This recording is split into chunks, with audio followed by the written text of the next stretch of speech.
Hey everyone, it's James. Before we get into this week's episode, I just wanted to send a big thank you to everybody who pre-ordered my brand new book, Adirondack Campfire Stories, Tales and Folklore from Inside the Blue Line.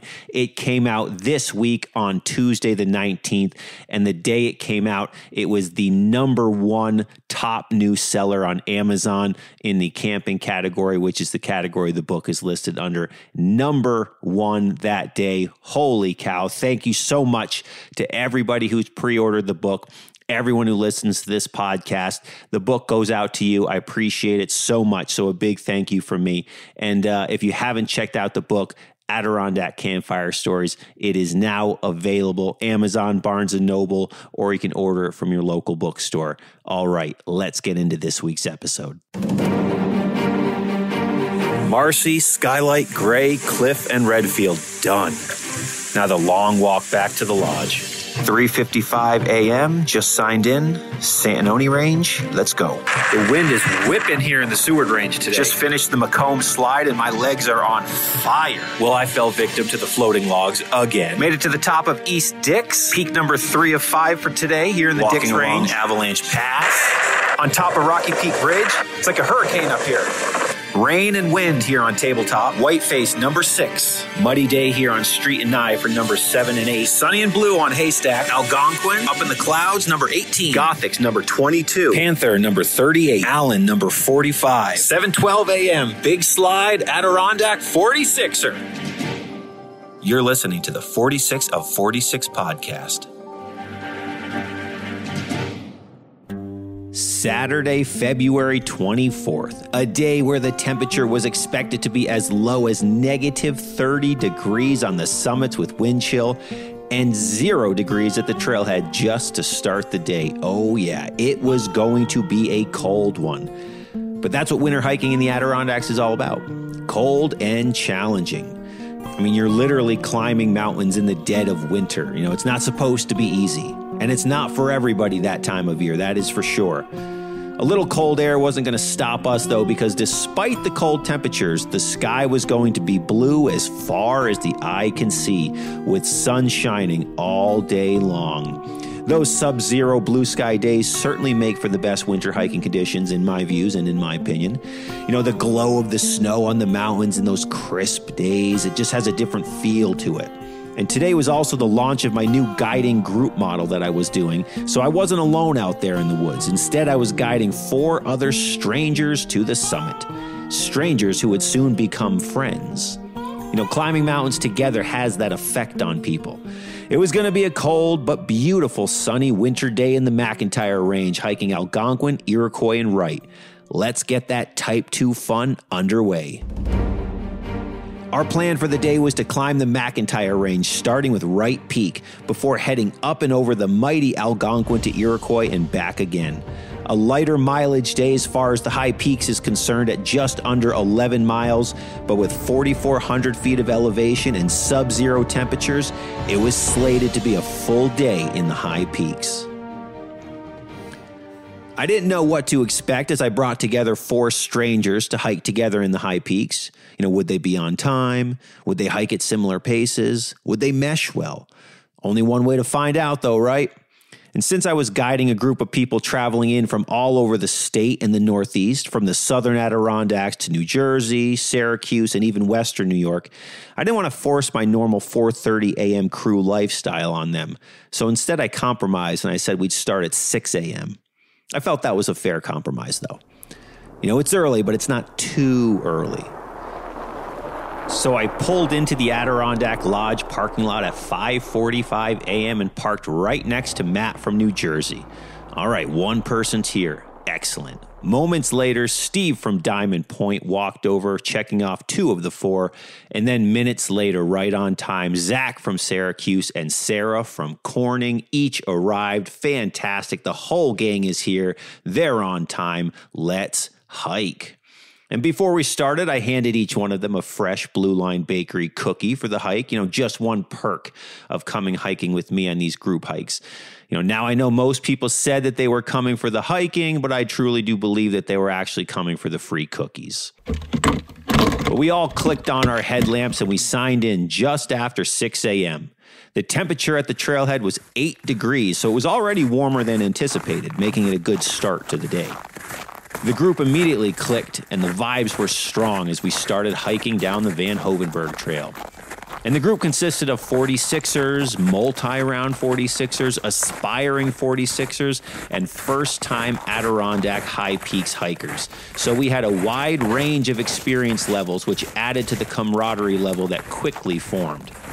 We all had our snowshoes on our packs and micro spikes on our boots. And due to minimal fresh snow this week, it felt like a micro spike kind of day would be upon us.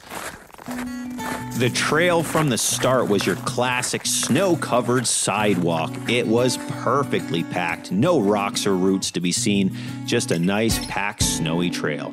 And we all began chatting and engaging in conversation as I led the pack down and over the wooden bridge crossing the Macintyre Brook.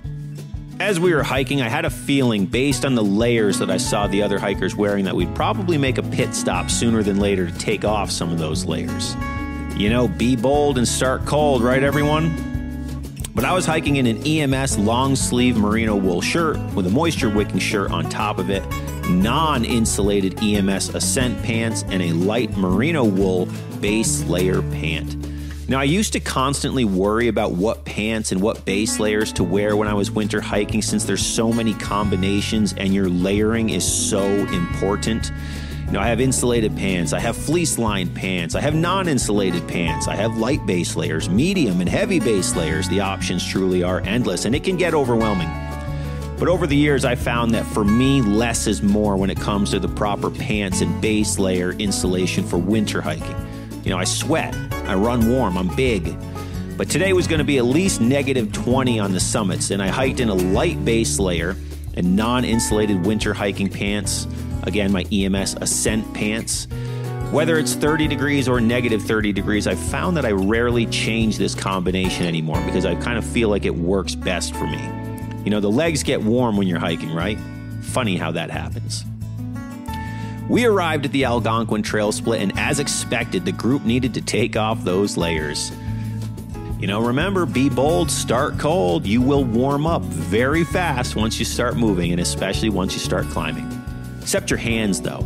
Don't let your fingers get cold because they're very hard to warm up once they get really cold. But the delayering was done, and it was time to begin our trek up the northeastern flanks of Wright Peak.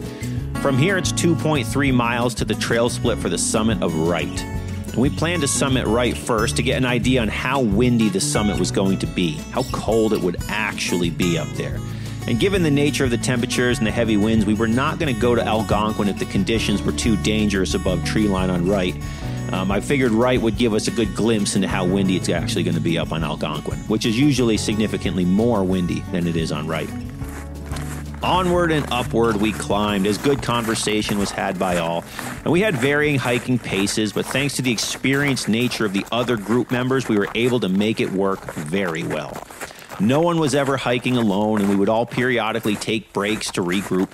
The trail, however, was absolutely flawless. Perfectly broken out, packed and hard, no roots or boulders to deal with, just as I hoped it would be. A trail that would be very fast coming back down later, might I add. And the sun was up and the sky was bright blue now. Snow lined the trees around us and the woods were quiet and still this morning. Not a sound other than our crunching footsteps. And no wind whatsoever. But speaking of those crunching footsteps, it was a crunchy one. Holy mackerel. As it always is in the wintertime. And it's been a while since I've hiked with more than one person, and I had almost forgotten about just how crunchy the woods get once you have 4 or 5 people walking directly behind one another. I even remember thinking to myself, eventually I won't notice the crunching sound anymore, right? Hopefully. During our ascent up Wright, I made the conscious decision to make sure that we stopped every so often for a quick swig and a snack, because I know I have a tendency when I'm hiking, especially in the winter, to just never stop. And therefore I never drink water, which leads to dehydration and cramps. It's happened too many times to me. In the summer, it works fine because I have a bladder hose right next to my mouth as I'm hiking so I can hike and drink. But in the winter, my water is in an Nalgene bottle, so I have to be a little more conscious of it, especially in those bitter cold days. But everyone was doing well and feeling great. The order of the group switched periodically in a very organic way as we made our way up the mountain trail. The sun was shining, and while the clouds were above us, I knew most of the day was going to be filled with blue skies. And as we ascended, we made a pit stop at the lone camping site on the mountain just before the Macintyre Falls. The campsite sits around 3,200 feet elevation and would be a very fun place on the mountain to set up shop for a night of camping, and I'm pretty positive that it's a very low camped site. So if you're looking for a site that's probably going to be available and is cool because you're 3,200 feet up, that's a good one to check out. But minutes later, we made it to the frozen waterfall known as Macintyre Falls, and what a glorious view it was. I even made the joke to Zach, who was hiking in the Adirondacks for the very first time, that we had to scale the frozen waterfall. Obviously, we did not, but imagine if we did, though. That would be a wild ride. Yes, indeed. About a half mile past the falls, we had our very first view of the day, looking west when we arrived near the Wright mountain climbing area, a popular rock climbing cliff not far from the Wright trail split. And at this point, we ran into the first hiker of the day, a man with a super frozen beard, as he was on his way back down the mountain. We said hello and we chatted for a few minutes, and he told us that he went up right but decided to turn back because of heavy winds. Well, that's unfortunate, I thought to myself. The woods continued to be dead quiet without any speck of wind around us, too. But it was not surprising to hear about the wind level above the tree line. However, we carried on after we said our goodbyes and continued hiking. Minutes later, as we walked through the snow-covered evergreens lining both sides of the narrow trail like a winter wonderland, we landed at our very first destination of the day, the Wright trail split. All right, it is 8:30. We have made it to the Wright trail split, and I'm told it's pretty windy up there, which is expected, but the rest of the woods are just so quiet and calm today. The trail's perfect. The sun is shining. The sunlight bouncing off of the white trees all around. It was awesome. About to suit up, have a little snack, and then head up to the super windy summit of Wright Peak. 0.3 miles away. Here we go. All right, time for a break to suit up for the final ascent up to the summit of Wright, and more importantly, to enjoy those Blue Line Bakery cookies. Now, if you aren't familiar, Blue Line Bakery is my wife's cookie business. It's a self-serve bake stand in a lean-to, and she does an amazing job. It's all hiking themed. A lot of you podcast listeners have supported her in an amazing way, so I very much appreciate it. Give her a follow on social media if you'd be so kind. Blue Line Bakery, ADK. Gotta plug the wife's business, right? After enjoying a cookie break, we dressed for the windy final ascent above treeline to Wright Peak. Mid-layer on, puffy on, shell on, balaclava on, ski goggles on. Let's do this thing. So we began the half-mile trek up to Wright, and not long after, it was time to finally leave the cover of the trees. All right, it's go time. So we began climbing. Matt and I led the way as we started walking on the mostly bare rock with occasional patches of ice. The wind was howling, but it wasn't nearly as intense as I expected, given the rundown from the bearded hiker we met earlier. The views, however, were just out of this world. Behind us, Street, Nye, Mount Joe, and the rest of the world filled the sky, and then up to our right towered the mighty and always enjoyable Algonquin Peak, where we'd be heading next.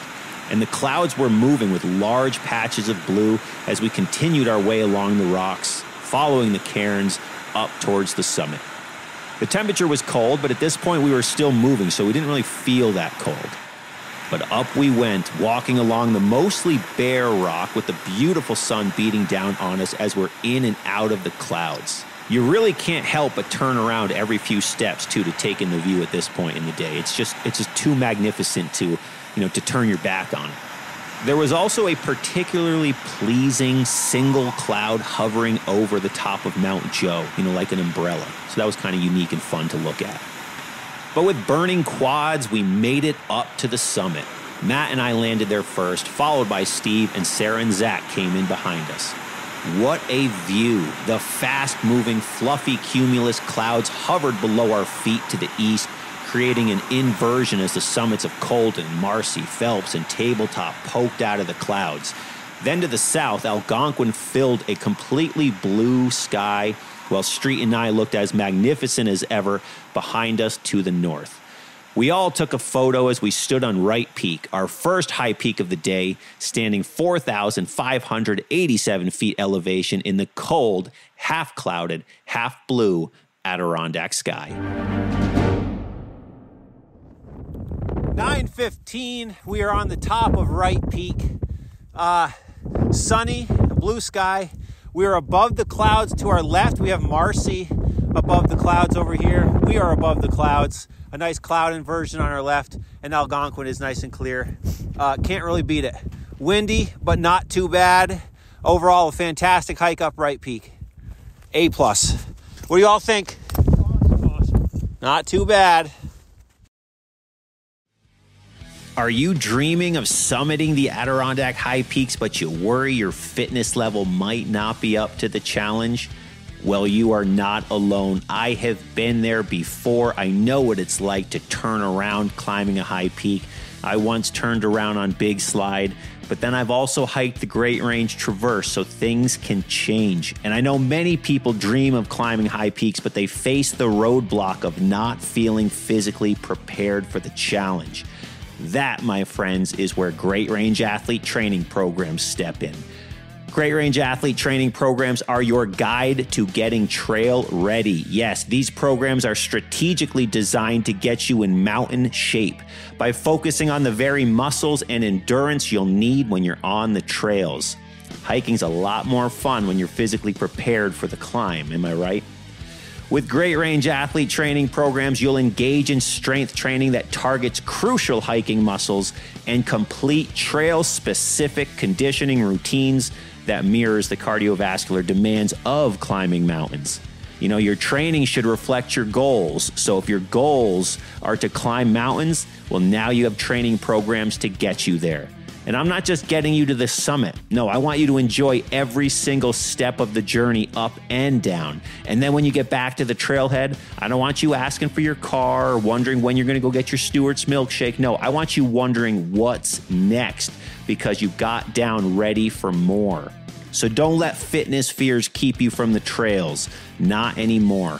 With Great Range Athlete Training Programs, you'll transform those concerns into confidence. You'll be more than just prepared, but you will be ready for the adventure, ready for the challenges of the high peaks, and ready to experience the magic of the Adirondack Mountains firsthand.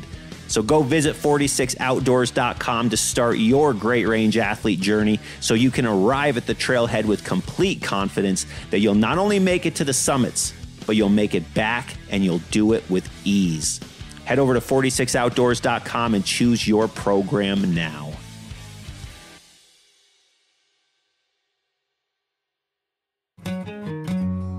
The clouds were moving fast and the views were a perfect 10 out of 10 today.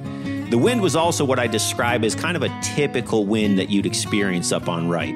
It was blowing, but it wasn't really anything out of the ordinary. In fact, it was so minimal that had I known how windy it was, I probably wouldn't have even suited up with extra layers until I got onto the summit. But you know, we prepared for the elements based on the information that we knew. But we must have lucked out a little bit compared to the bearded hiker before us. But the sun was shining and we all enjoyed the views for a good 20 minutes before beginning the trek back down. We had a lot of hiking still to go, onward towards Algonquin. And the temperature was just below 0 degrees on the summit, which I'd say was a win given what the mountain forecast called for today. But back down we went. Sarah, Matt, and Steve led the way, and then Zach and I moved behind them. And we made good time getting back to the trail split, since it is just kind of a hop, skip, and a jump, where we met up with several other hikers on the day. And the low temperature was not keeping any other people away, that's for sure. With today's sunshine, though, I really couldn't blame them. After all, that's why we were there too. We knew it would be a fantastic day despite the cold temperatures. So we moved back down the slab, following the cairns before dropping into the tree line onto the trail. And minutes later, all of us were together at the trail junction once again. We chatted with a handful of groups and other hikers as we delayered and prepared for the big climb to Algonquin. And shout out to the podcast listeners that I ran into at that junction. I appreciate you listening to the podcast. But from the junction to the summit, it's 3/4 of a mile with over 1,100 feet of gain, so it is no picnic. Fortunately, the trail was smooth, it was packed, and it was perfect, so it would be pretty good hiking conditions. And we debated switching over to our snowshoes to take advantage of the heel lifts, but we all stayed in our micro spikes. Onward and upward, it was time for the heavy breathing to continue. The trail up Algonquin is a long, steady climb that never eases up. It's consistent, and we were all breathing heavy as we climbed one foot in front of the other. And we did a little leapfrogging with one another throughout the trip, and with other hikers as well, as they stopped for a rest, and then they passed us while we stopped. You know the drill. And there was one group from Pennsylvania who were hiking the high peaks for the very first time. There were 2 men who were both brothers, a woman, and a couple teenage kids. One of the men did not have a backpack on at all, while the other man had a pack so big and so loaded that it looked like he had everybody's gear in it. And come to find out, that is exactly what he had. I'll tell you now, that is the type of hiking partner that we all need in our lives. Hey, if anyone listening wants to come hiking with me and carry all of my gear in your pack so I don't have to wear a backpack, I would love to go hiking with you. Sign me up. But they were in awe of the scenery, and what a perfect day it was to experience the Adirondack high peaks in all their glory, their snow-covered glory. And this stretch of the hike heading up to the tree line was slow moving due to the elevation gain, and as we climbed, the temperature dropped and dropped and dropped, and the wind actually started growing stronger even on the trail, giving us a pretty good indication of what to expect above tree line. But the trees around the trail were covered with fresh snow, offering that always pleasing winter wonderland vibe. Just can't beat it. If you've only seen this sort of thing in pictures, I highly recommend taking up winter hiking so you can experience it in person. Those fluffy snow-covered trees create such a magic all its own. And you can hike small mountains to get started. You don't have to go right to the high peaks. In fact, I don't even recommend going right to the high peaks. I recommend starting on smaller mountains. But Matt, Steve, and I arrived at the tree line where we waited for Sarah and Zach to meet up with us. And we decided, based on our climb up Wright, that we didn't really need to fully layer up for the final ascent. Rather, we tossed on some wind protection and then prepared for the climb. We waited around 5 minutes right at the base of the tree line for them to catch up. But had we walked another 10 steps up the trail, we could have actually enjoyed the absolutely monstrous views that were only feet away from us while we stood right below the trees. But for some reason, we didn't really think about that at the time. We were like, we don't want to keep going above the tree line. We're going to wait for them. But if we just waited literally 10 steps up the trail, we could have enjoyed the absolutely massive views, as I like to say, of the high peaks below us. But anyway, Zach and Sarah caught up, and now it was time to climb. So up we went, out of the tree line, into the wind, and the otherworldly section above tree line. If you've never experienced it, you will feel like you are in a different world in the wintertime when you break tree line. But the summit awaited us, so we followed the cairns and turned around every 5 seconds or so to take in the views because you just can't help yourself. It was like seeing to the ends of the earth from this mountain. Wright was down to our right, Street and Nye to our left, Cold and Marcy Phelps, Tabletop further to the right, the Sentinel Range directly in front of us, and Lake Placid down in the valley below. Views that no camera can truly do justice. Snow-capped mountains with a bright blue sky above and sun shining down. Just impossible to beat. Of course, we still had plenty of climbing to do, and the wind was indeed whipping. At that point, though, the excitement that every hiker feels as they climb above tree line and they approach that summit truly does take over, and then that final quarter mile becomes kind of a blur. Matt and I did end up passing a couple groups in front of us as we made our way up the crunchy, rime ice-covered mountain slope. And the rocks on Wright were mostly bare, whereas the rocks here on Algonquin were all covered in snow. The summit was completely covered in snow, which made the climb more enjoyable in my opinion. But we fought through the wind, we rounded the final ledge, and soon we stood on top of the summit. We made it. Minutes later, the rest of the group joined us on the summit as we took in the glorious winter high peaks views on Algonquin. 5,114 feet elevation. The wind was whipping, but the sun was shining, and the smiles were big as we stood atop the second tallest mountain in New York State. Hello, Algonquin. It's nice to see you again. Well, we made it to the summit of Algonquin. Pretty perfect day up here. Cold, but pretty spectacular. Can't really beat it. On to Iroquois. Well, we made it to the summit, and now it was time to layer up. Well, after I took about 1 million photos and videos, because the 360-degree view up here just deserves it. And you really can't take too many pictures and too many videos. You eventually have to say, stop. Okay, you've seen it. Now enjoy it with your own eyes. But the summit of Algonquin offers, in my opinion, arguably the best view in the Adirondack high peaks. Now notice I said arguably. Obviously, all of them are good in their own way. Yes, the view from Haystack is unbelievable. The view from Gothics is unbelievable. So is this one. Hence, arguably. I know I'll get messages from people. But the summit could hold an entire neighborhood of houses because it's absolutely monstrous. 360-degree views of the high peaks, that never disappoints. Just amazing if you've never been on Algonquin.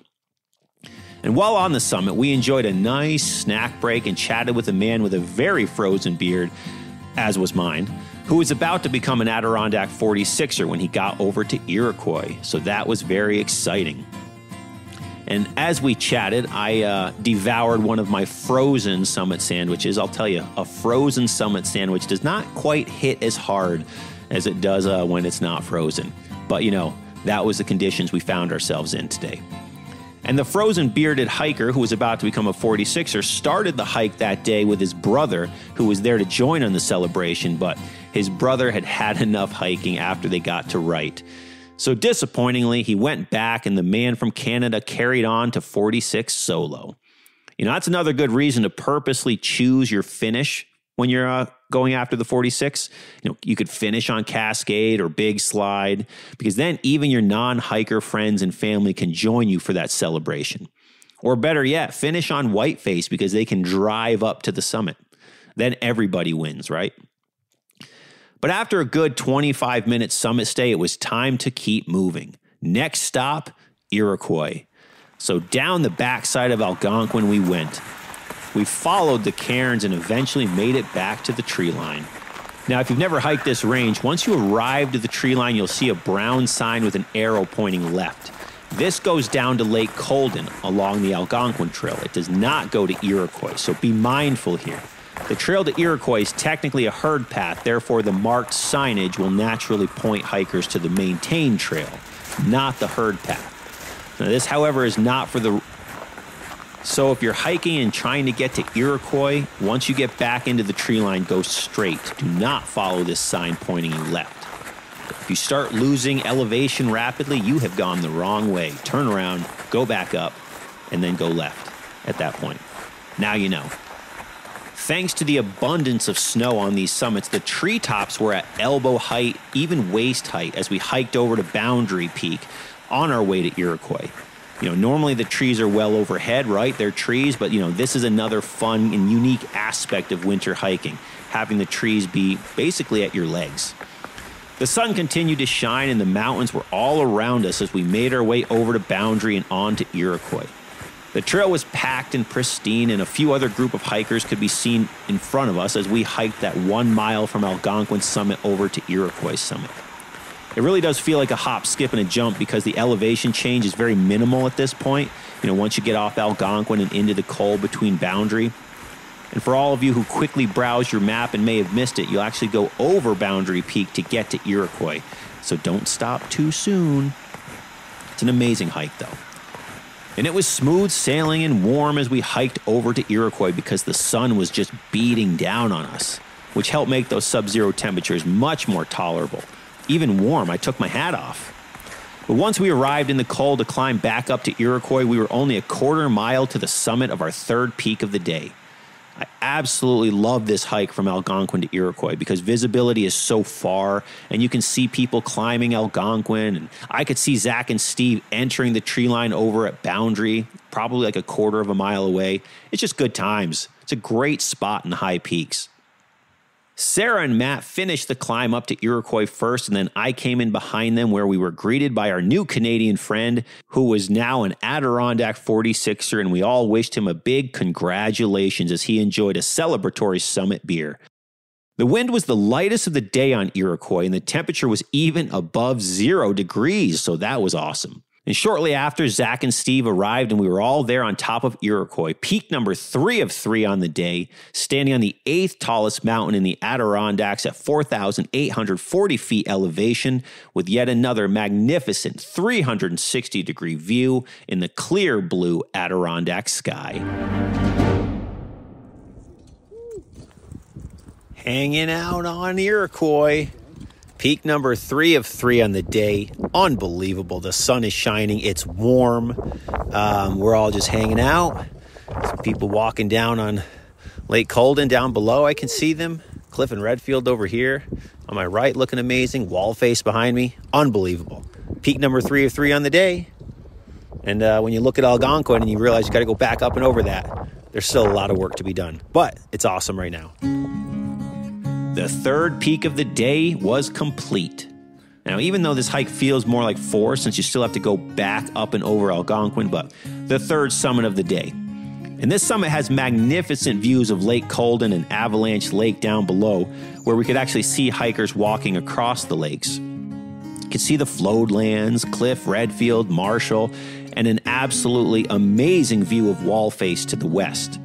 Now, if you're not familiar, Wall Face is the tallest cliff in New York State, towering over 800 feet above Indian Pass. Honestly, it's worth a hike through Indian Pass alone if you want to get... Honestly, a hike just to Indian Pass is worth it in and of itself. You know, if you ever want to go for a hike but don't want to climb any mountains, you could just hike back to Indian Pass. It's a popular, albeit remote, rock climbing destination, but it's worth a hike just to see it in person. I congratulated Zach once he arrived for summiting his third high peak of the day here on his very first Adirondack hike, and I told him, hey dude, you're 3 of 46 on the way to becoming a winter 46er now. He laughed. Also, a big shout out to the podcast listeners that I met and took a picture with up here on top of Iroquois.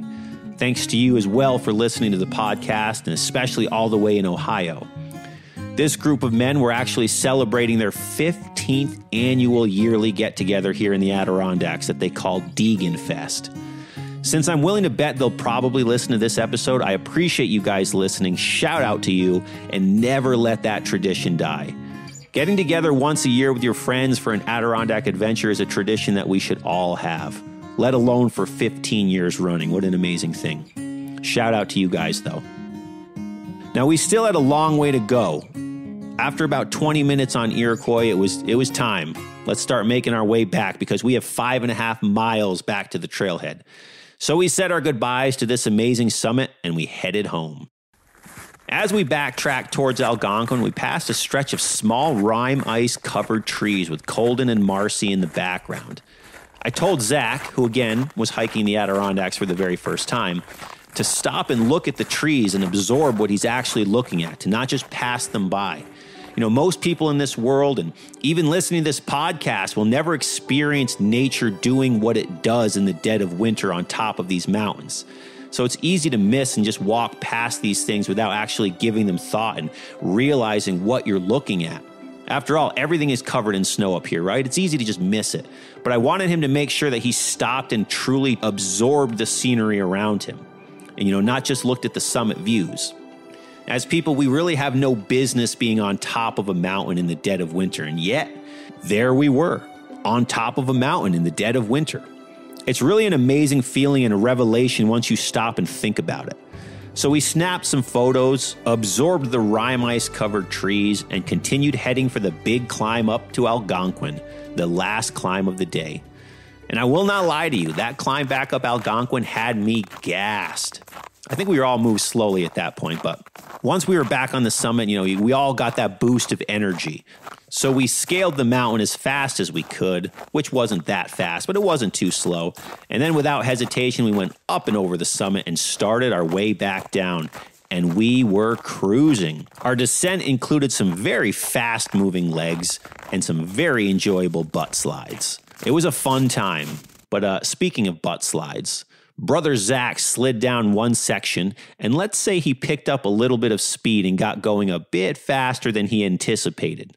You got to be careful and in control when you're doing these butt slides, because remember, you can easily get out of control and really hurt yourself. It's fun, but you do have to take it seriously because you got to be able to stop, on the drop of a dime. Fortunately for Zach, there was no injury or anything like that, but he experienced exactly what it means to go butt sliding down an Adirondack peak and to enjoy both the fun and the power of the mountains when you get a little bit out of control, right? These mountains don't care about you, people, so you got to remember, you must be in control and you must respect them, even when you're doing something fun like butt sliding. Now, unfortunately for Zach, during said butt slide, he lost his cell phone somewhere on the ride. Womp, womp. So now he had to walk back up the longest, steepest stretch of trail on the entire hike searching for his phone. I say it with a chuckle because it just figures that that's where he would lose his phone. Well, I'm just sitting here on the trail waiting for Zach. He did a butt slide and he lost his phone out of his pocket. Lesson learned, everyone. Keep hold of the stuff in your pockets. You're sliding down the mountain. But I should probably go up and help him look for it. The thought of hiking back up is not really enjoyable right now. The other crew has continued down the mountain a little bit. We'll meet up with them in a bit. But I suppose I should turn around and be a good guide and go help find his phone. All right. I'm going to head up the mountain. But he eventually found it, and then we carried on down the mountain, moving as quickly as we could, albeit slower and extra tired by this point in the day, but still moving at a good pace.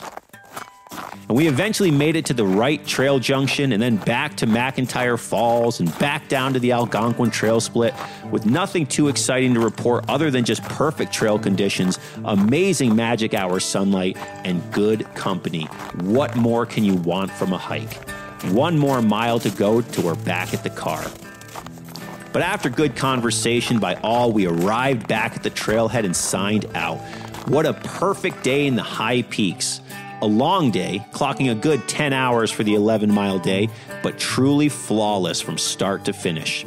From a half inversion on Wright, to sunshine and blue skies on Algonquin and Iroquois, to a great group of strangers turned friends, I could not have asked for a better Adirondack adventure today. Shout out to you, Sarah, Zach, Steve, and Matt. Thanks for coming along. It was a great day in the high peaks, and I look forward to doing it again. Well, it was a successful winter day in the woods on the Macintyre Range, climbing Wright, Algonquin, and Iroquois. High peaks that never disappoint. But thanks for listening to another episode of the 46 of 46 podcast. Head over to 46outdoors.com to see everything that I have to offer. And check back on Fridays for new mountains, new stories, new guests, and new episodes right here on the 46 of 46 podcast. If you like the show, please leave a rating and review wherever you listen. And thanks again for listening. Remember to always leave no trace, do the rock walk, and if you carry it in, carry it out. See you on the trails.